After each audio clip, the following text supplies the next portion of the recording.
लंका दहन।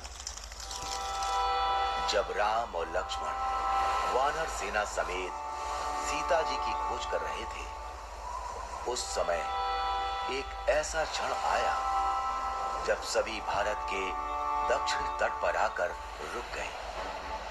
दूर दूर तक फैला समुद्र और उसके अलावा कुछ नहीं दिखाई दे रहा था।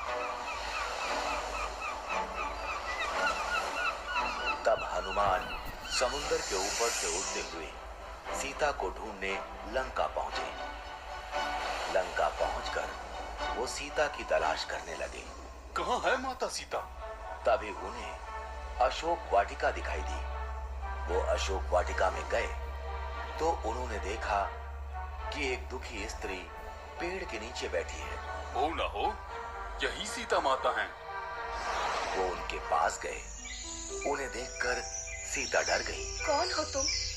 क्या तुम्हें रावण ने भेजा है? नहीं माता, मुझे प्रभु श्री राम ने भेजा है। मैं रामदूत हनुमान हूँ। नहीं, तुम रामदूत नहीं हो सकते। तुम अवश्य ही रावण के कोई मायावी राक्षस हो और भेष बदल कर आए हो। ये सुनकर हनुमान ने राम की दी अंगूठी सीता जी को दिखाई और बोले, आप मुझे नहीं जानती, किंतु इस अंगूठी को तो पहचानती हैं। ये तो मेरे स्वामी की अंगूठी है। उन्होंने ही मुझे ये अंगूठी आपको देने के लिए कहा था और ये कहलवाया है कि वो जल्द ही आएंगे और आपको यहाँ से मुक्त करवा कर ले जाएंगे। ये चूड़ामणि श्री राम को दे देना और उनसे कहना कि उनकी सीता उनकी प्रतीक्षा कर रही है। चूड़ामणि लेकर हनुमान जी ने सीता जी से कहा, माता मुझे बहुत भूख लग रही है, इसलिए अगर आपकी आज्ञा हो तो क्या मैं इस वाटिका से कुछ फल खा सकता हूँ? अवश्य हनुमान, तुम जितने चाहो उतने फल खा सकते हो। सीता जी से आज्ञा पाकर हनुमान एक पेड़ से दूसरे पेड़ पर कूदते हुए मीठे फल खाने लगे। ये फल तो बहुत मीठे और रसीले हैं। इस बीच उन्होंने वाटिका के बहुत से वृक्ष उखाड़ दिए। ये देखकर वाटिका की देखरेख करने वाले सैनिक हनुमान को रोकने आए। रुक जाओ वानर, तुम मुझे खाना खाने से रोकते हो?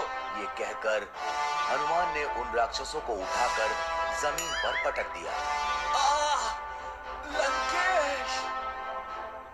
इसके बाद और भी बहुत से राक्षस हनुमान से युद्ध करने आए, किंतु हनुमान ने एक एक कर उन सभी को धूल चटा दी।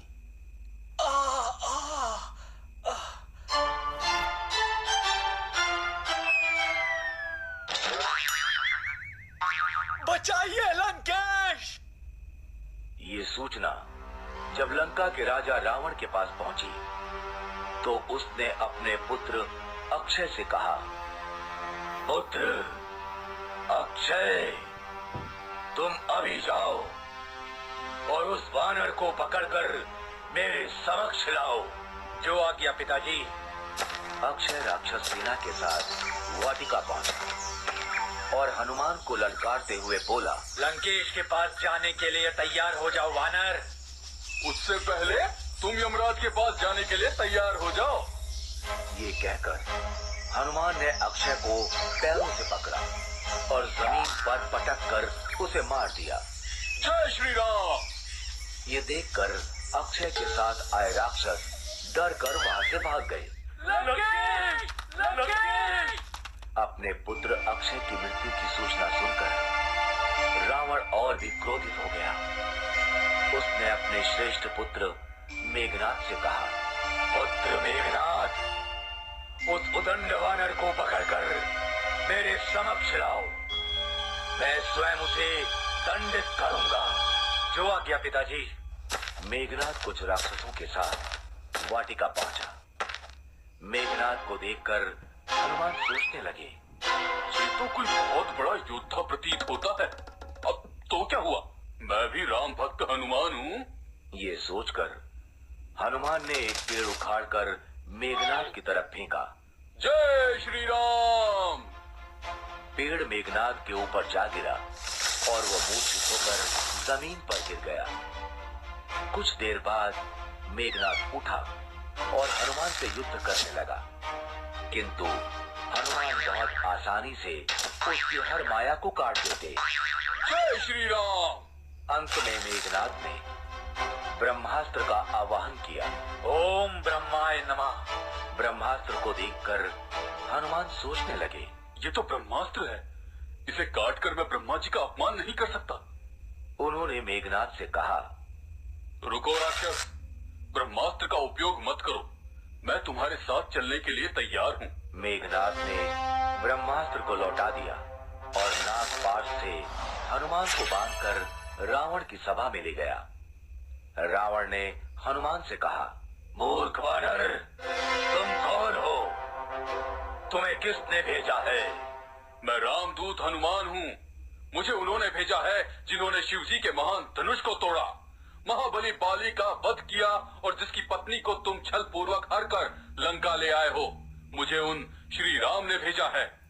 बहुत ज्ञान की बातें करते हो, लगता है तुम्हारी मृत्यु निकट आ रही है। मेरी नहीं अपितु तुम्हारी मृत्यु निकट आ रही है। अभी भी समय है रावण, सीता माता को लौटा दो और प्रभु श्री राम से क्षमा मांग लो।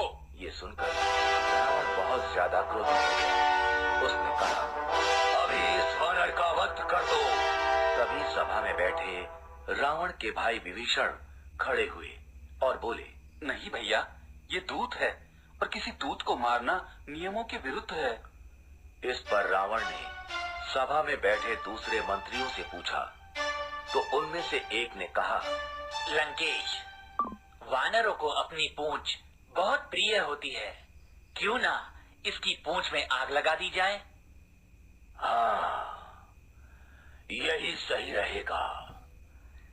इससे किसी नियम का उल्लंघन भी नहीं होगा। और फिर रावण ने सैनिकों को आदेश देते हुए कहा, इस वानर की पूंछ पर कपड़ा लपेटकर उसमें तेल डालकर आग लगा दी जाए। राक्षसी सेना हनुमान की पूंछ पर कपड़ा लपेटने लगी। हनुमान अपनी पूंछ को लंबा करते गए। फिर राक्षसी सेना ने हनुमान की पूंछ में आग लगा दी और उन्हें छोड़ दिया। हनुमान वहां से कूदकर बाहर आए। जय श्री राम। और फिर एक महल से दूसरे महल पर कूदते हुए पूरी लंका में आग लगाने लगे। जय श्री राम, जय श्री राम। जल्द ही आग फैल गई और पूरी लंका जलने लगी। किंतु इस आग से सीता की अशोक वाटिका और विभीषण का महल नहीं जले। धीरे धीरे हनुमान की लगाई आग में पूरी लंका राख हो गई। फिर हनुमान ने समुद्र में अपनी पूंछ पर लगी आग बुझाई और श्री राम का नाम लेते हुए वानर सेना की तरफ उड़ गए। जय